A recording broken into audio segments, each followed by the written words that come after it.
नमस्कार। जीवा fertility centres अपने हर सेंटर पे बंजारा हिल्स, सनत नगर, मनीकोंडा और कोम्पल्ली पे जुलाई में हर शनिवार फ्री फर्टिलिटी कैंप रख रहा है।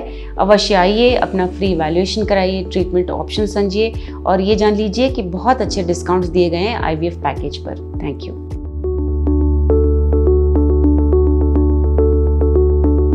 आदाब, मेरा नाम डॉक्टर सुवर्चला है। मैं जीवा फर्टिलिटी सेंटर्स में साइंटिफिक डायरेक्टर हूँ। अक्सर हमारे पास जब एक जोड़ी आती है तो अक्सर ये पूछा जाता है कि हम कितने दिन तक ट्राई करें और कौन से ऐसे कारण हैं जिसे हम नेग्लेक्ट नहीं कर सकते और डॉक्टर के पास तुरंत ही आने की आवश्यकता होती है। तो ये ध्यान में रखिए कि एज, उम्र सबसे इम्पॉर्टेंट फैक्टर है। एक औरत जो जोड़ी आती है उसमें जो औरत की उम्र है उसका बहुत बड़ा महत्वपूर्ण रोल होता है। जैसे 30 और 35 के उम्र के आसपास होते हैं और उससे ऊपर होते हैं, एग्स का क्वालिटी नहीं, नंबर, क्वांटिटी भी घटता जाता है। तो ये प्रकृति के मुताबिक ही होता है। जो क्रोमोसोम्स होते हैं अंडे के अंदर वो बिगड़ते जाते हैं और चांसेस ऑफ सक्सेस भी कम होते जाते हैं। तो अगर आप 30 से कम हो, 30 साल से कम हो और आपने 1 साल तक अनप्रोटेक्टेड सेक्स के द्वारा ट्राई किया है और आप प्रेग्नेंट नहीं हो पा रहे हो तो आपको अवश्य डॉक्टर से मिलना चाहिए, एक गायनोकोलॉजिस्ट से या फर्टिलिटी स्पेशलिस्ट से मिलना चाहिए। अगर आप 35 के ऊपर हो, 35 के ऊपर हो और आपने 6 महीने ट्राई किया है और फिर भी आपकी प्रेगनेंसी नहीं मिल पा रही है तो आपको डॉक्टर को ज़रूर मिलना चाहिए। तो याद रखिए, 30 से कम अगर होते हैं तो 1 साल तक वेट करना है।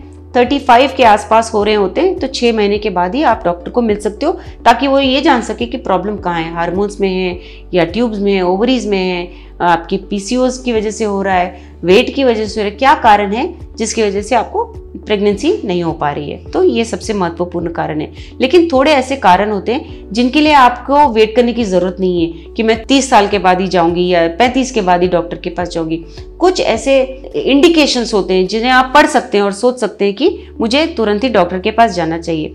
अगर आपको एंडोमेट्रियोसिस के आसार लग रहे हैं, जैसे बहुत पेनफुल पीरियड हो रहे हैं, पीरियड के बीच में बहुत ब्लीडिंग हो रहा है, ब्लीडिंग के दौरान बहुत ही पेट दुख रहा है, क्रैम्प्स हो रहे हैं, तो ये एंडोमेट्रियोसिस के थोड़े बहुत इंडिकेशंस हैं और आपको डॉक्टर को मिलना चाहिए ताकि वो ये जान सके कि ये प्रॉब्लम किसकी वजह से हो रहा है और इसकी वजह से क्या इनफर्टिलिटी के शिकार भी आप आगे चल के हो सकते हो। एक सबसे बड़ा महत्वपूर्ण कारण ये भी है कि अगर आपको पीरियड्स रेगुलरली नहीं हो रहे हैं तो आपको डॉक्टर को जरूर मिलना चाहिए। रेगुलरली नहीं हो रहे हैं या बिल्कुल ही नहीं हो रहे, 7-8 महीने हो गए और आपको फिर भी पीरियड्स नहीं हो रहे हैं तो अवश्य डॉक्टर से मिलिए ताकि ये क्यों हो रहा है वो जांच सके और इसकी वजह से क्या फ्यूचर में या फिलहाल आपको इनफर्टिलिटी हो रहा है वो भी वो बता सकते हैं और उसके लिए आपको ट्रीटमेंट दे सकते। तो ये भी बहुत ज़रूरी इंपॉर्टेंट चीज़ है।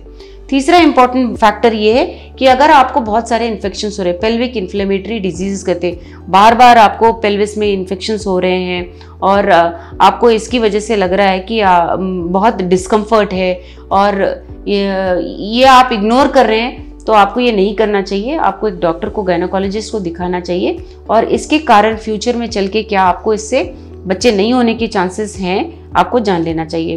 पेल्विक इन्फ्लेमेटरी डिजीज बहुत एक इम्पॉर्टेंट कारण है जिससे बच्चे नहीं होने के आसार बहुत होते हैं। अगला कारण ये है कि अगर आपके बहुत सारे प्रेगनेंसीज रुके नहीं है या 1 से 2 मिसकैरेजेस हुए हैं, आपको मतलब प्रेग्नेंट हो रहे हैं मगर वो रुक नहीं रहा है, तो आपको डॉक्टर को तुरंत दिखा लेना चाहिए कि वेट नहीं करना चाहिए कि 30 साल के बाद दिखाऊंगी, 35 साल के बाद दिखाऊंगी। अगर ये हो चुका है आपके साथ तो आपको वेट करने की ज़रूरत नहीं है, अवश्य आपको डॉक्टर को दिखाना चाहिए क्योंकि ये जांच करने की कोशिश करी जाएगी कि अंडों में या स्पर्म्स में कहाँ पे ऐसा कुछ जेनेटिक प्रॉब्लम है जिसकी वजह से मिसकैरेजेस हो रही है, यानी कि गर्भ आपका रुक नहीं रहा है। और भी ऐसे कारण हैं, जैसे अगर आपके फैमिली में कुछ जेनेटिक प्रॉब्लम्स हैं, फैमिली में किसी को कुछ जेनेटिक डिसऑर्डर्स हैं जो हर जनरेशन से चलता आ रहा है, तभी भी आपको डॉक्टर को दिखा लेना चाहिए क्योंकि अगर आप प्रेगनेंसी प्लान कर रहे हो तो आगे वाले जनरेशन में, मतलब आपके बच्चों में ये प्रॉब्लम नहीं होना चाहिए, उसके भी बहुत सारे ट्रीटमेंट ऑप्शंस हैं। तो आप उनसे डिस्कस करके कौन से ऑप्शंस कर सकते हैं ये चूज कर सकते हैं आप उसके मुताबिक। अगर आपको इनके बारे में कुछ और जानकारी चाहिए, अगर आपको एंडोमेट्रियोसिस या कुछ ऐसे कुछ प्रॉब्लम्स हैं, पहले आपने कोई सर्जरी कराया जिसके आपको लगता है जिसका असर शायद आपके फर्टिलिटी पे भी पड़ सकता है, उसके बारे में आप और जानना चाहते हो, अवश्य स्क्रीन पे नंबर्स जो दिए गए हैं उन पे फ़ोन करिए, आके हमसे संपर्क करिए। Thank you. हमने इस वीडियो बनाने के लिए बहुत मुशक्कत की है, मेहरबानी करके हमें लाइक और सब्सक्राइब ज़रूर कीजिएगा। शुक्रिया।